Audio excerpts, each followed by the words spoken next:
Hello everyone, this is Hakaym and welcome back to some more World of Warships, and today we are showing off the tier 8 Roma.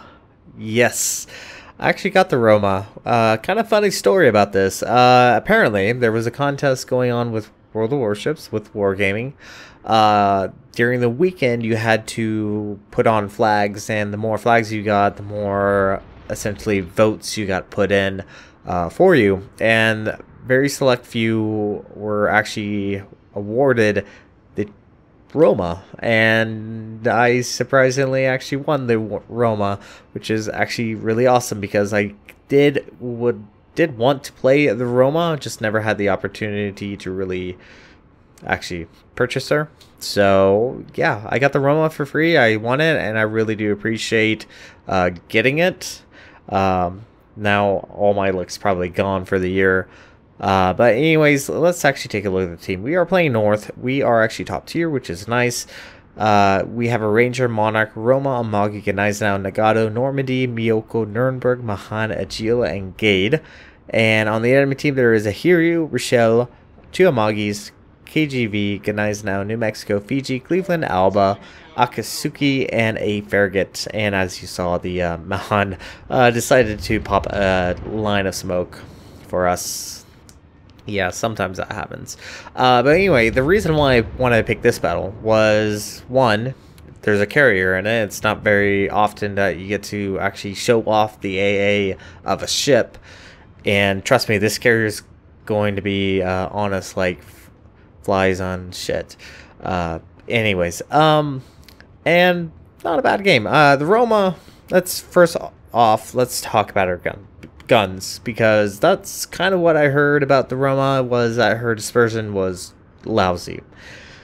I would probably compare it to the Tirpitz and Bismarck. I'm sure their values are a little bit different, but as far as kind of understanding, that's kind of how I would say that they operate. The calibers on the Roma are just a teensy bit bigger than the Tirpitz by like 1 millimeter. So yes, not much difference as far as the shell size and dispersion. Now, as I did mention, the CV has decided we're his prime target, which, I mean, I don't really blame him. We are kind of off by ourselves and we don't have a lot of support. But one nice thing about the Roma, and keep in mind these are tier 7, this is a tier 7 carrier with tier 6 torpedo planes. The Roma can actually chew up planes pretty decently, as you do see that we have shot down at least 6. And nice thing about the Roma is her rudder shift time is pretty decent. Now, I have obviously focused more on the rudder shift time more than anything, so that's why the rudder shift time is actually as good as it is.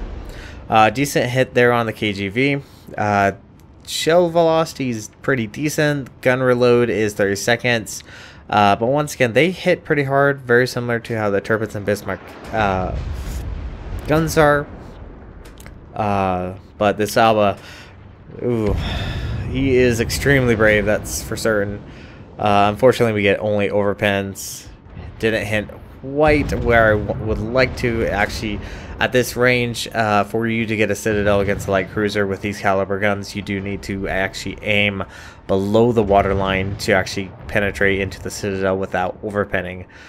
So unfortunately, I aimed a little bit high there, but still did about 3,000 points of damage. Now, the Geel, I will have to give props to. This guy did a really fantastic job on the side.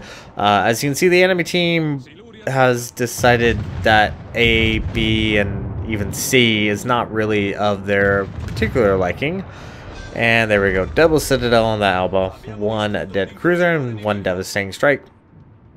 So the enemy team has decided that D is more in their liking, and that they are going to travel over to D, hell or high water. Yeah, don't really know why, but that's kind of what the enemy team has decided. Now, one nice thing about the Roma, and as you can see, is that we're actually not detected at the moment.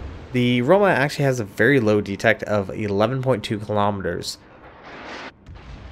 which does make her very, very stealthy. Does mean that you can surprise and you can lose contact with the enemy team.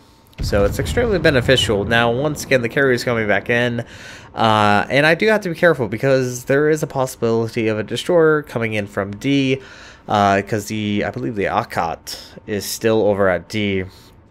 And don't really want to test out how good the torpedo protection, and I will have to say the torpedo protection on the Roma is actually fairly decent. It is 40%, right below the Amagi at 45.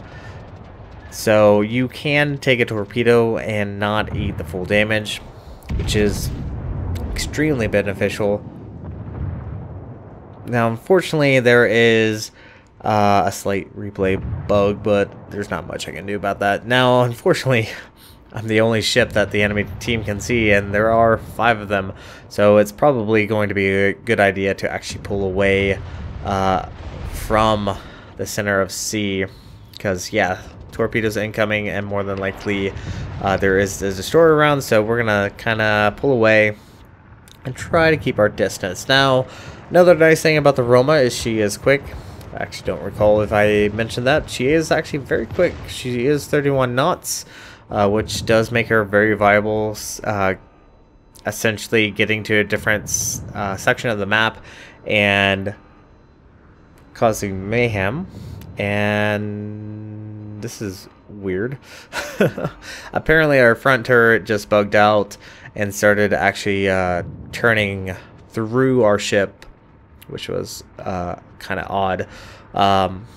New Mexico, don't exactly know what he expected, but he is selling broadside to a lot of, at least a tier 8 ship.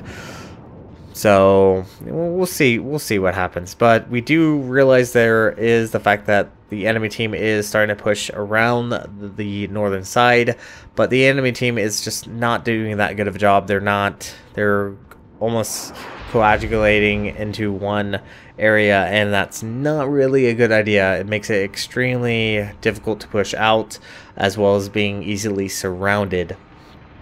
Now, I am taking my time because I don't really want to go around this corner. There is a KGV, and this KGV captain actually uses AP, and oh, looky there, there's a Citadel. So this KGV captain actually does use AP, so I do have to be careful. It does look like the friendly CV is dropping torpedoes, which should hopefully push him away. I think he may have misjudged that drop. Yeah, it looks like the KGV came to a complete stop and is now essentially reversing, and those torpedoes have easily been missed. So at this time, I am detected, which does mean there is a destroyer around, and I am really concerned that destroyer is just over there. But we'll actually see where he is. Actually, I'm actually somewhat concerned he might be behind us, because there is still one additional destroyer on the enemy team that is alive and well. And don't exactly know why the Akka opened up, because that just gave away his position, and we still have it in shield alive and well. And, well, the shield's going to go have some fun with that Akkat. Now, I did mention there was a destroyer around, and he is actually going to be doing something beneficial for his team. He's actually going to do his objective. Now, unfortunately, actually, I don't know where those torpedoes were meant, but the enemy destroyer is starting to go into sea, and should start capping. Now, as we're sitting here, I know this is so very exciting, but trust me, it gets better in a moment. Farragut, look at that, 30 points of health, still alive and well, and I think it's a good time to actually start moving out. Don't want that Farragut to get too close, even though the torpedo range on the Farragut's quite lousy, but I think it's a good time to actually push out.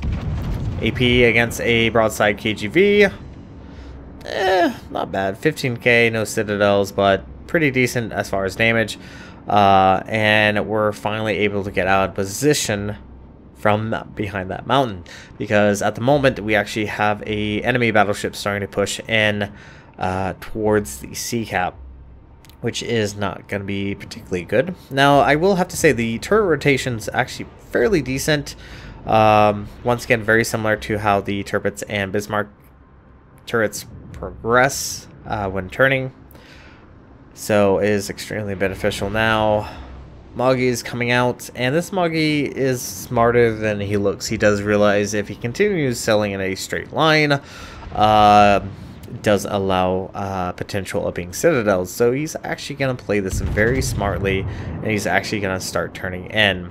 Unfortunately, well, Amagi does have some trollish armor, and we only get 2 penetrations, but at the moment we're at a slight advantage. I do have to be concerned about the KGV.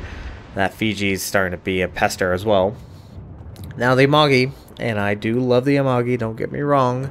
Ouch. Yeah, see, KGV is actually using AP.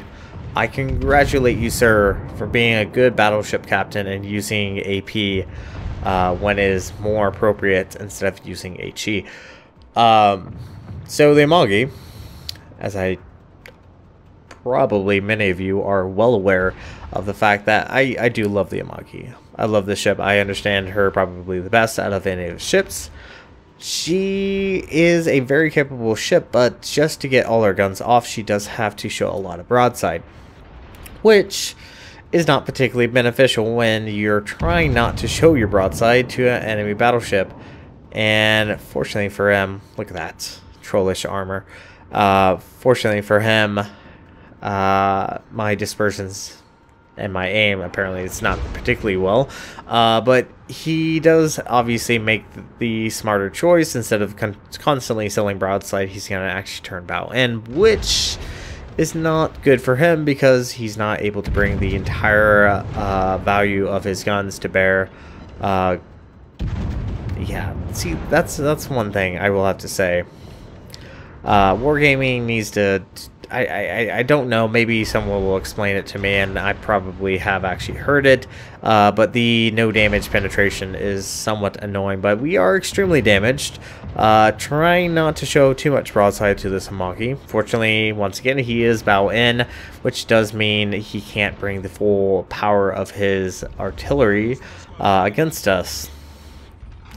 Another nice thing is all his turrets are currently facing the starboard side of his ship.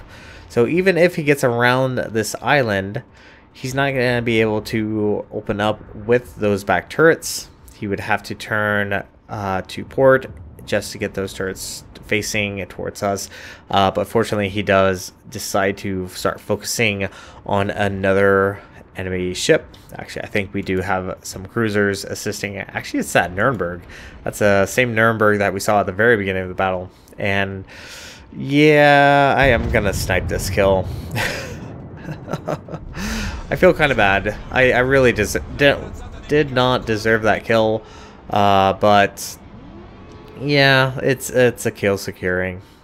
Probably could have let the Nuremberg or the Agile have that kill, but anyways, not a bad game. Not a bad game at all. Decent damage. Probably a good demonstration, especially on the AA and also the velocity on the shells.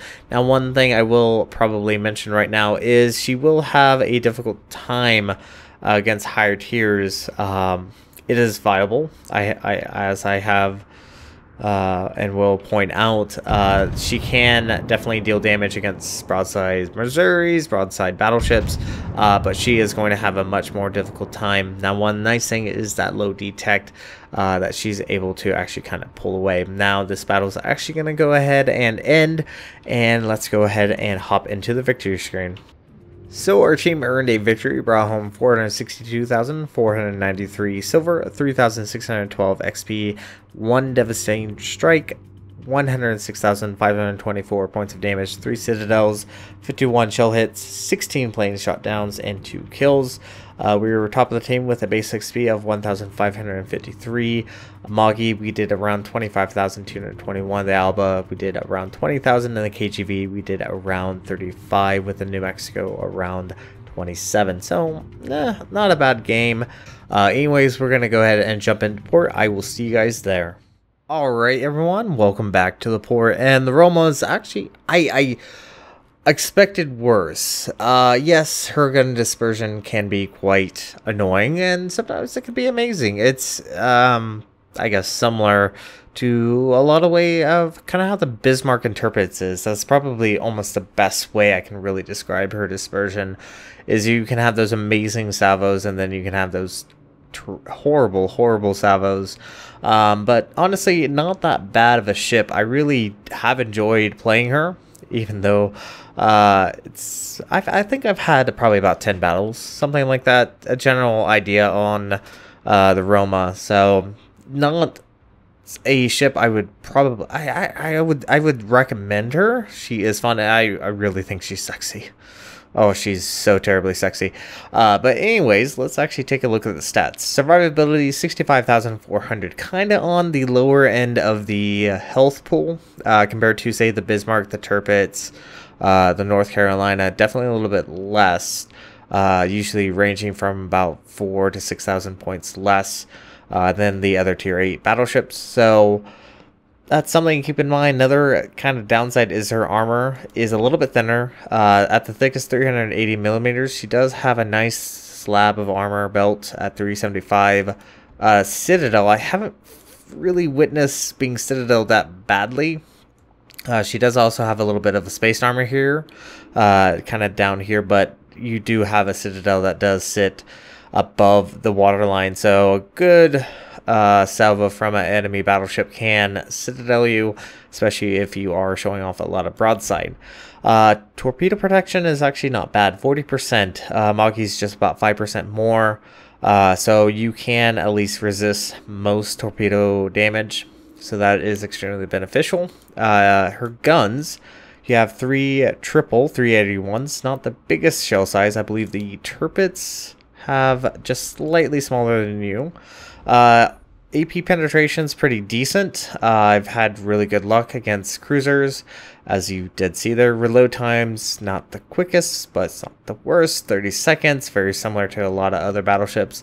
Although she does feel, as I have mentioned, the dispersion kind of goes really wonkers. 18.1 kilometer range with a max dispersion at that range of 227 meters. Max HE damage is 5,100 with a 21% fire chance, and AP damage is 12,000. Like I said, AP is pretty decent. Speed on the shell velocity is 850 meters for the AP and 880 meters per second. So there's not that big of a difference between the two. As far as firing at range, doesn't feel like you really do have to provide a lot of distance just to actually land your shells where you want them. They felt very reliable for the most part whenever firing them. She does have decent secondaries. You have 12 single 90 millimeters, not the biggest, but they fire every 4 seconds. They do have a 5.3 kilometer range, and they do 1,300 points of damage with a 5% fire chance. Then you have 4 triple 152 millimeters, which is actually pretty decent. Essentially, light cruiser caliber guns on the side of your ship.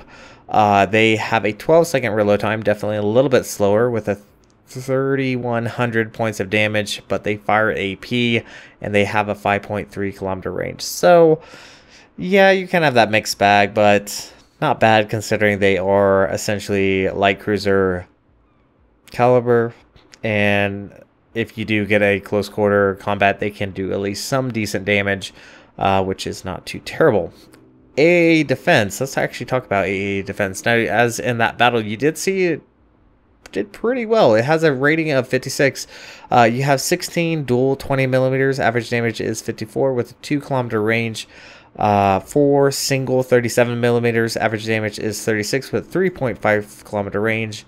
And then you have 8 dual 37 millimeters with an average damage of 93 with a 3.5 kilometer range. And your secondaries also offer additional AA.